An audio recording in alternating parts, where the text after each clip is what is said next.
Hey guys, so as promised, I'm gonna read to you all, and um, this is helpful for me to read to you guys. Hopefully, this sound will be just fine. I'm not using my headphones, but I'm in a parked car, so probably it'll be fine. We'll see. Anyway, we are gonna read about the. We're right around the time where the Constitution is coming to pass. It's coming together. They've discussed the different branches of government. This is the structure. You know what? Let's just start here. This is going to be good. I've read this already, but we're going to make progress, and it's going to be good progress anyway. And for the sake of starting in a good place, we're going to start in this section here called the structure of the federal government. And you guys will like this. This is super good for everyone. This is important for every American and for everyone. The structure of the federal government. The intense debate over congressional representation was resolved in mid-July by the so-called Great Compromise. Great Compromise, very good. Which used elements of both plans. Roger Sherman of Connecticut suggested that one chamber of the proposed Congress have its seats allotted according to population, with the other preserving the principle of one vote for each state. And that is what happened. The more populous states won apportionment, the allocation of delegates to each state, by population in the proposed House of Representatives, while the delegates who sought to protect state power won equality of representation in the Senate, where each state would have 2 members elected by legislatures. The legislature, aka Congress. The Great Compromise embedded the innovative concept of separation of powers into the new Congress. While James Madison believed that in a Republican government, the legislative authority necessarily predominates, he and others also sought to keep the new Congress from becoming too powerful. After all, it already had the power to write laws, fund the other branches of government, approve judges and members of the executive branch, and impeach and remove the president.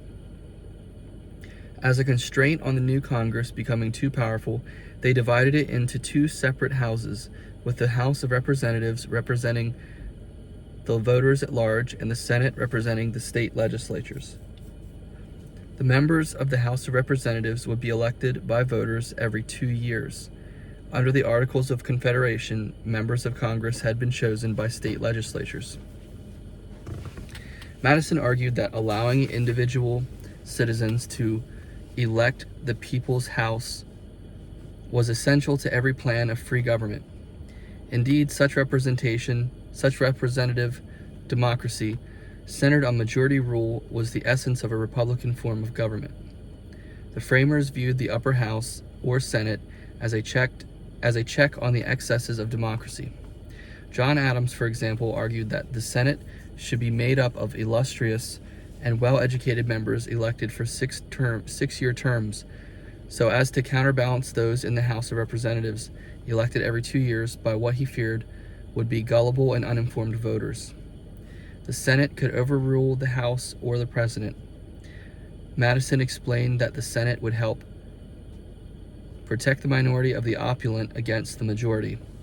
Finally, the delegates decided that members of the House and Senate would be paid so that even those who were not wealthy could run for office. That's a really important thing to think about. So that's why they're paid.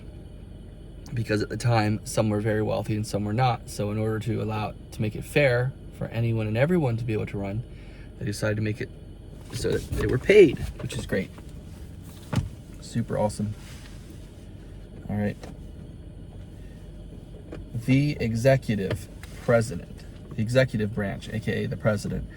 The Constitutional Convention also struggled over issues related to the executive branch. Some delegates wanted a powerful president who could veto acts of Congress. Others felt that the president should simply execute the laws as passed by Congress. Still others, like Benjamin Franklin, wanted a plural executive rather than a single man governing the nation. The eventual decision to have a single chief executive a natural-born citizen of at least 35 years old and of any or no religion, caused many delegates considerable pause, according to James Madison. George Mason of Virginia feared that a single president might start behaving like a king. This was their concern. In the end, several compromises ensured that the president would be powerful enough to counterbalance the Congress. In some cases, the chief executive's powers actually exceeded those of the British king. The president to be elected for 4-year terms could veto acts of Congress, but the vetoes would then be subject to being overridden by a 2/3 vote in each house. The president became the nation's chief diplomat and commander-in-chief of the armed forces, and was responsible for implementing the laws made by Congress. Yet the president's powers were also limited. The chief executive could neither declare war nor make peace. Only Congress could. Moreover, the president could be removed from office. The House of Representatives could impeach, bring to trial the chief executive and other civil officers on charges of treason, bribery, or other high crimes and misdemeanors. An impeached president must leave office if 2/3 of the Senate voted for conviction. To preserve the separation of the three branches of government, the president will be elected every 4 years by a group of highly qualified electors, chosen by the people in the local elections. The number of each state's electors would equal the number of its congressional representatives and senators. This electoral college was a compromise between those wanting the president elected by Congress and those preferring a direct vote of qualified citizens. The judiciary. The third proposed branch of government, the judiciary, sparked little debate. The Constitution called for a supreme national court headed by a chief justice. The court's role was not to make laws, a power reserved to Congress, or to execute and enforce the laws reserved to the presidency, but to interpret the laws and to ensure that every citizen received equal justice under the law. The U.S. Supreme Court had final authority in interpreting the Constitution and in settling constitutional disputes between states. Article 6 of the Constitution declared that the federal Constitution, federal laws, and treaties were the supreme law of the land. The limits of the Constitution. The men who drafted the new Constitution claimed to be representing all Americans. However, as Senator Stephen Douglas of Illinois would note 70 years later, the Constitution was in fact made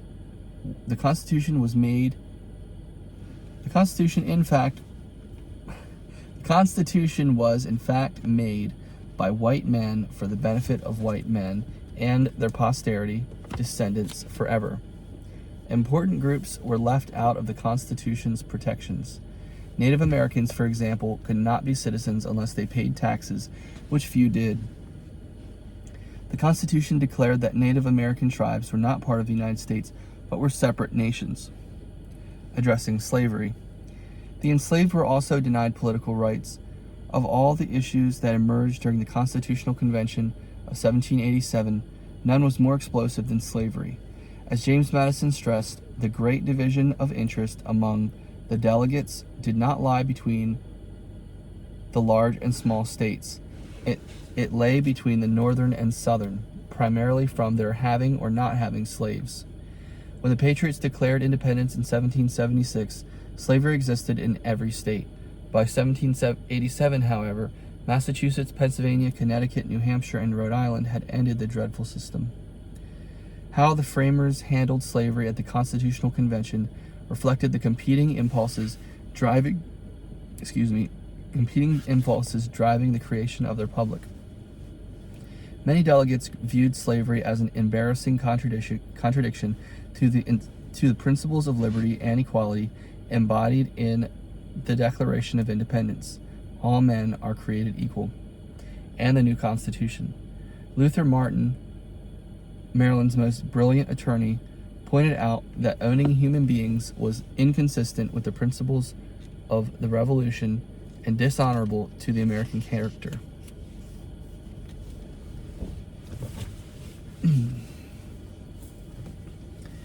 Most Southern delegates strongly disagreed. Many were planters who had grown dependent on enslaved African workers. That's true. The planters had been born and raised in a society where white supremacy and black inferiority were woven into the fabric of law and culture. These men did not hesitate to defend slavery. Quote, "Religion and humanity have nothing to do with this slavery question," end quote, argued John Rutledge of South Carolina. Quote, "Interest alone in the government principle of nations," end quote. His fellow South Carolinian Charles Pinckney likewise stressed the practical reality governing the southern states. South Carolina and Georgia cannot do without slaves. Delegates owning enslaved people would have walked out of the negotiations had there been an attempt to abolish slavery. So the framers decided not to include in the Constitution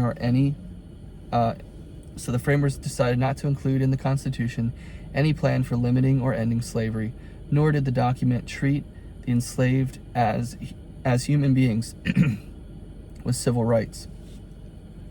The denial and evasion regarding slavery at the Constitutional Convention established the pattern adopted by elected officials thereafter. If the enslaved people were not to be freed or their rights to be acknowledged, however, how were the 700,000 of them to be counted? Since the size of state delegations in the proposed House of Representatives will be based on population, Southerners argued that enslaved people should be counted to help determine how many representatives their state would have. Northerners maintained that it made no sense to count enslaved people for purposes of congressional representation when they were treated as property, not as human beings. The delegates finally agreed to a compromise in which 3/5 of all other persons, the enslaved, would be included in population counts as a basis for apportioning a state's congressional representatives, and a constitution intended to secure the blessings of liberty to ourselves and our posterity. Excuse me. The 3/5 clause was a glaring example of compromise being divorced from principle. The corrupt bargain over slavery would bedevil the nation for the next 75 years, and the more enslaved people Southern states imported from Africa, the more seats in Congress they gained. In another concession to Southerners, the original Constitution never mentions the word slavery. As slaveholder James Madison explained it, it would be wrong to admit in the Constitution the idea that there could be more property in men. I need to read that again. I was thinking about something. In another concession to Southerners, the original Constitution never mentions the word slavery. As slaveholder James Madison explained, it would be wrong to admit in the Constitution the idea that there could be property in men. Instead, the document speaks of free persons and all other persons, and of persons held to service of labor. The word slavery would not appear in the Constitution until the 13th Amendment abolished it in 1865. So it's still a long way out. 1865, here we are in like 1789 or so. The absence of women. The delegates at the Constitutional Convention refused even to discuss political rights for women. In the new United States, women remained subservient to their husbands. They could not vote, hold elected office, or own their property. Gaining a divorce remained extraordinarily difficult for women. Every man by the Constitution is born with an equal right to be elected to the highest office, asserted Reverend John Ogden of Portsmouth, New Hampshire, in the Female Guide, 1793. And every woman is born with an equal right to be the wife of the most eminent man. Yet not all women were willing to maintain their subordinate role.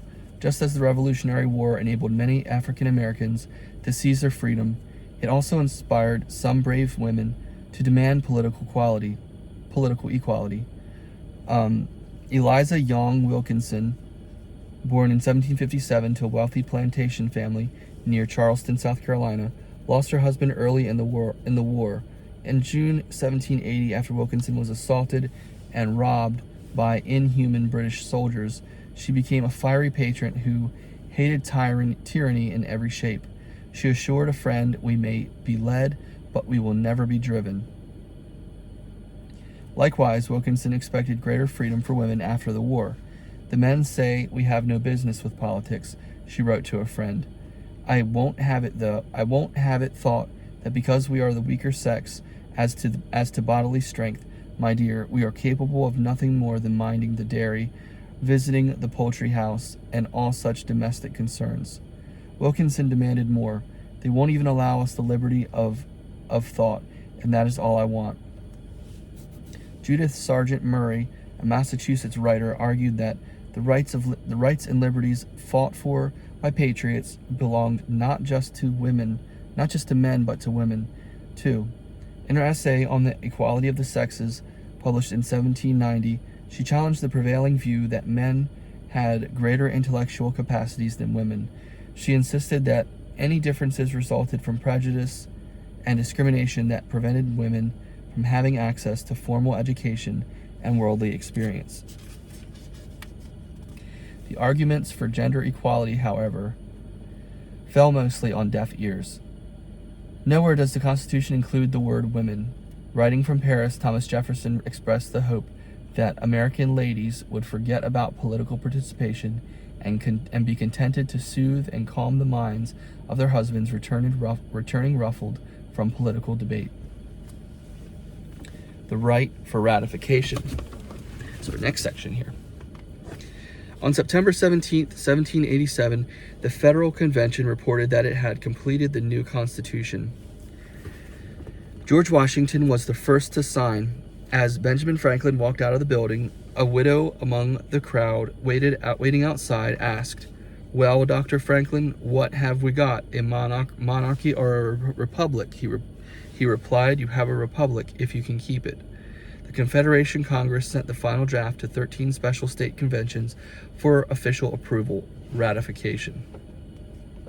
Over the next 10 months, people from all walks of life debated the new Constitution's merits on street corners and wharves, in taverns, at churches, in newspapers and pamphlets, in workplaces and in the state conventions.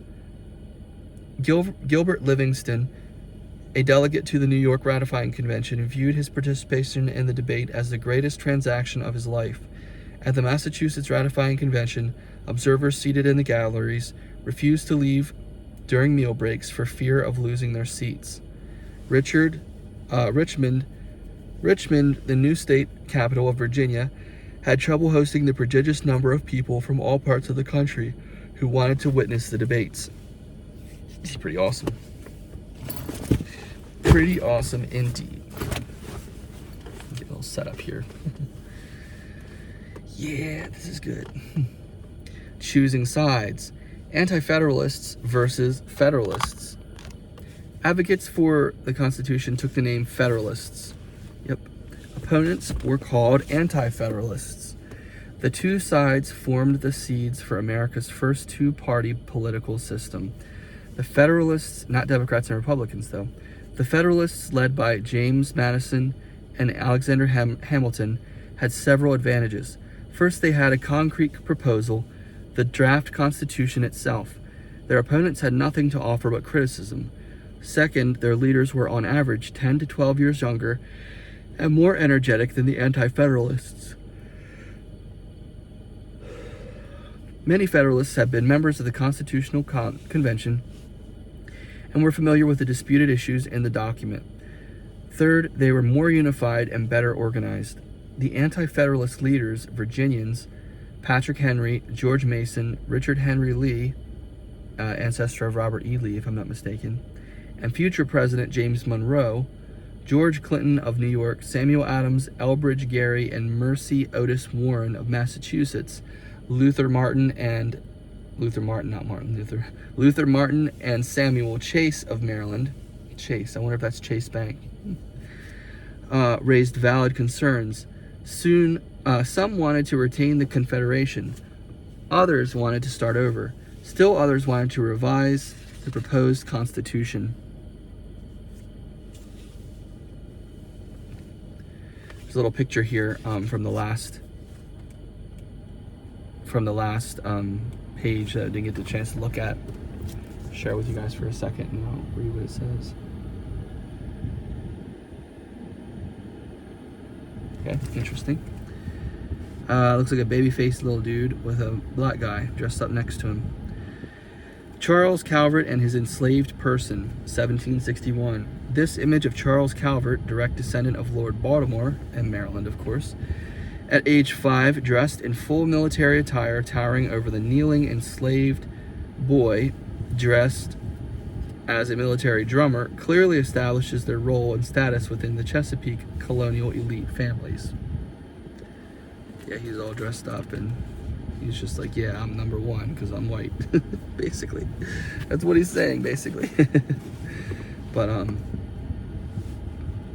yeah, let's see here. Okay. Yeah, some wanted, we're talking about the different people, the anti-federalists, people opposing this Constitution. Some wanted to retain the Confederation, which didn't really work. Others wanted to start over. Still others wanted to revise the proposed Constitution. Patrick Henry wanted the preamble to read, "We the states," rather than "We the people," and he worried about a new constitution that squints toward monarchy by creating a powerful presidency. See, they had such a hard time, we had such a hard time with the British and the Parliament and King George and all this kind of military, all this kind of nonsense, right? Monarchical garbage shoved down our throats, which is why America was created, the United States was created.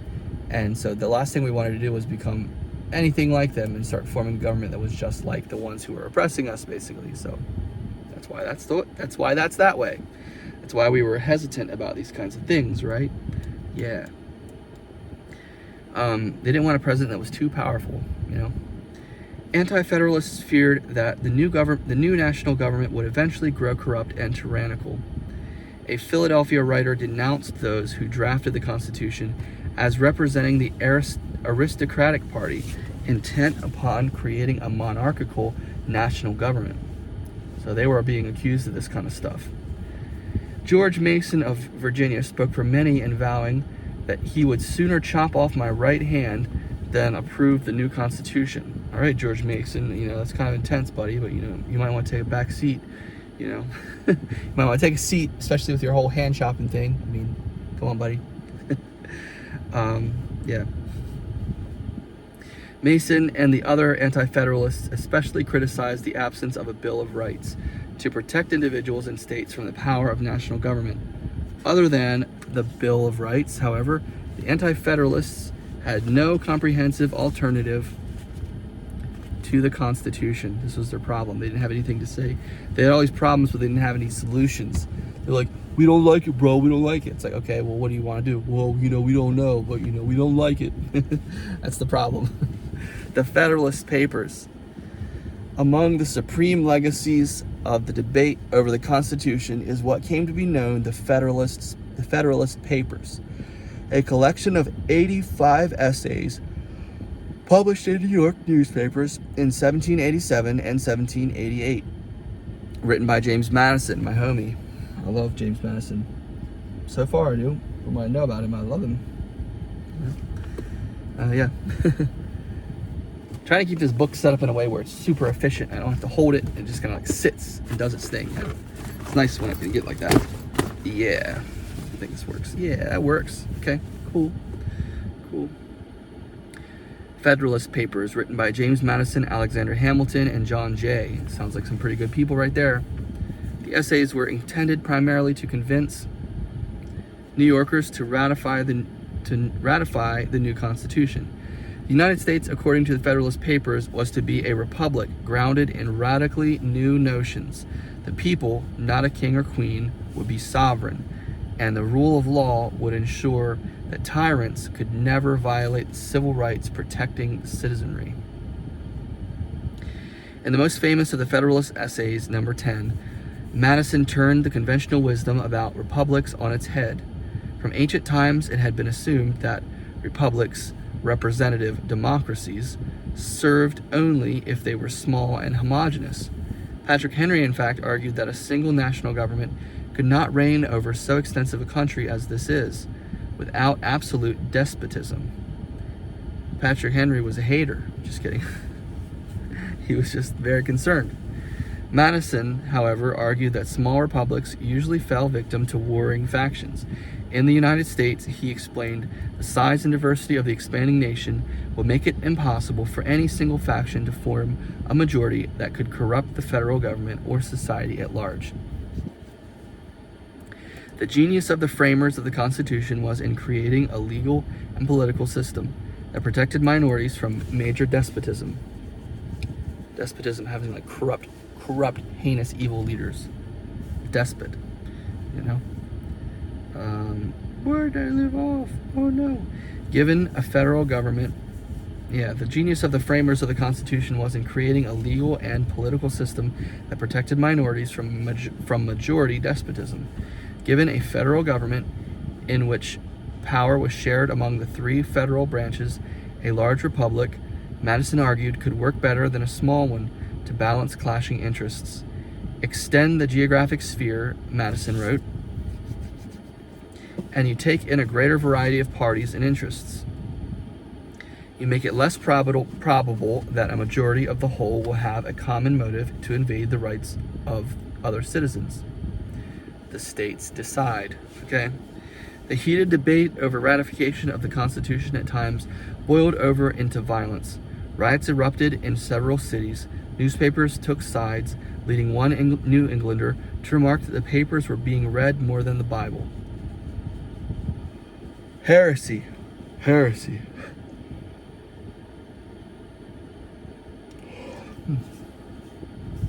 Amid the intense discussions, ratification of the new Constitution gained momentum at the end of 1787.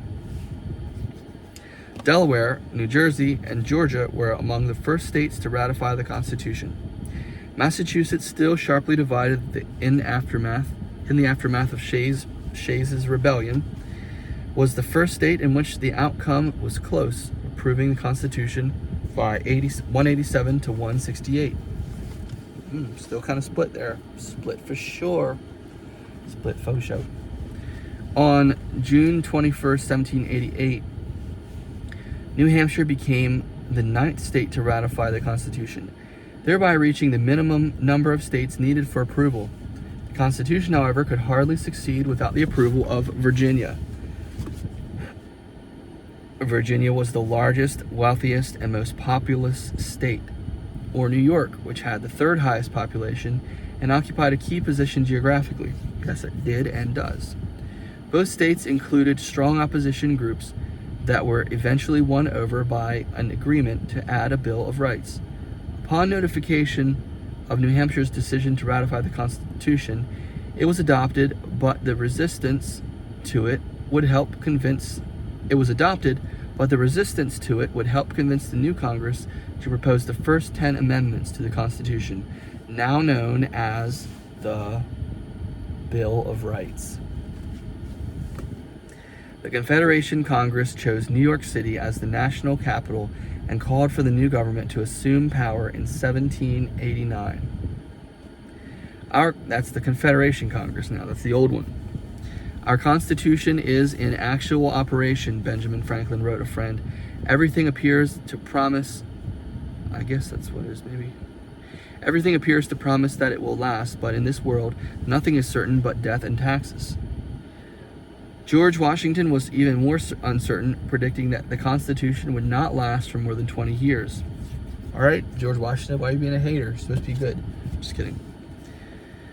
The Constitution had lasted much longer, of course, and its complexity and adaptability had provided a model of resilient Republican government in which, as Thomas Jefferson noted, power was created and constrained at the same time. The Constitution was by no means perfect, after all. It has been amended 27 times. But still, 27 times in like 240 years or whatever is pretty good.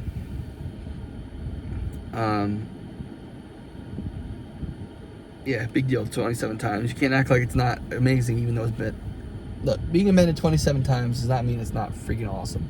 To their point, no, it's not perfect, but still. Give me a break. Give me a break with this. Give me a break with this. Well, there was amendments, so it wasn't perfect. Give me a break with that. Chill with that. It was a bundle of messy compromises and consent. I don't like this. They're talking negatively about the Constitution, and I think it's kind of bullcrap, honestly. I don't like this. They're like, well, actually, it was kind of a joke, actually. No, you're a joke, buddy. It's my personalized commentary as we read. It was a bundle of messy compromises and concessions that left many issues, notably slavery, undecided or ignored. Okay, we get it. It wasn't perfect, okay? You can now chill. But most of its supporters believed that it was the best frame of government obtainable and that it would continue to evolve and improve. Yes, they did, and yes, it was. Duh. It laid the groundwork and provided the ideas for later generations to build upon. And it remains the oldest national constitution in the world. And it's the best. Thank you very much. Okay, and now we have a chart. And this chart table is, it's a list of the states, the 13 colonies that are now states. And it is it is when they approved or ratified the Constitution. Who ratified it first? Any guesses? First state, Delaware. Ding, ding, ding. Number 2, and that was on December 7th, 1787. Number 2, Pennsylvania, that week or the next week. December 12th, 1787. Number 3, New Jersey. Okay, New Jersey. Okay, I see you, New Jersey. Being in there early, I didn't expect that. You know, December 18th, 1787. A little bit more time passes. Number 4 is Georgia, January 2nd, 1788. Starting the new year off fresh, we got Connecticut coming in at 5th, January 9th. Then we've got Massachusetts, which, come on now, it took you till February. You're supposed to be one of the good ones. You shouldn't be letting Delaware beat you. Massachusetts, come on. February 6th, give me a break. Delaware was December 7th. Come on, you know. And Maryland, the home state. Oh yeah, they took their good old time, right? You know why, right? Because they waited until April 28th. Are you kidding me? Give me a break. Give me a break, bro. Give me a break. Massive break. It's not as bad as some of the other ones, though. Number 7 was Maryland, then South Carolina, and May 23rd, 1788. Then New Hampshire, June 21st, 1788. Then Virginia at 10, June 25th, 1788. That was the big deal when Virginia did that. And then New York, July 26th, 1788. And then later on, beyond the next year, at 12th, we have North Carolina, November 21st, 1789. And then just because we like to do things last because we're Rhode Island and we're the small state and we don't care what you think, we just do whatever we want. Rhode Island came in at 13th on May 29th, 1790. So they just said, we don't care about anybody. We're doing what we want. We roll by our own rules. We make our own rules. We don't care about you guys. That's what they said.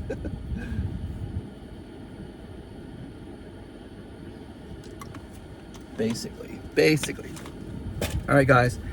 We're getting towards the end of this reading for today. However, we are going to keep going until I'm done this entire book. Yeah, keep on going for a little bit, though, but we ain't going that much longer. La, la, la. The Constitution confirmed that the United States would be the first democratic republic in history. The founders believed that they were creating a unique political system based on a new science of politics, combining the best aspects of democracies and republics. In a democracy, the people rule. In a republic, officials elected by the people rule. Democrats nowadays like to use the argument and say all the time, democracy is at risk. Our democracy is on the line. You know what? You guys are a bunch of babies. You should stop crying. Sorry about the political influence here, but still it's true. The Democrats are only saying that because they are the party of democracy. They say they're the party of democracy. They're not really. But, you know, technically they represent, in some sense, they represent democracy. Of course that's why they say that. Of course they say our democracy is at stake. Because they want to win. They're the Democrats. Duh. It's like saying, we have a chance of losing. It's like, yeah? Welcome to the race, buddy. In a democracy, the people rule. In a republic, officials elected by the people rule. Right? So what's wrong with a republic? Right. That's why I'm a Republican. Anyway. At the Constitutional Convention, the delegates combined elements of both approaches so that they balanced and regulated each other and ensured that personal freedoms and the public welfare were protected. Yes, sounds good. All right. Love it. Sounds very good. Very good. We're going to get into this next section. Or not. Do you guys want me to keep going or no? Take a break? Okay, I feel like that too. Let's take a break, and when we come back, we're going to finish 200 more pages, and then I expect you to recite it to me. I have a test for you to do tonight in 45 minutes, so be ready for your test. It's due now. Where's your test? Turn it in. Okay, 0 credit. Get out of my class. You actually are kicked out of the school. Goodbye. Just kidding. Thanks for watching, guys. Thanks for listening. Hope you learned something. Hope you learned something. If you were paying attention, you did. So anyway, talk to you later. There's another one of those loud cars driving around here all the time, making noise. Okay.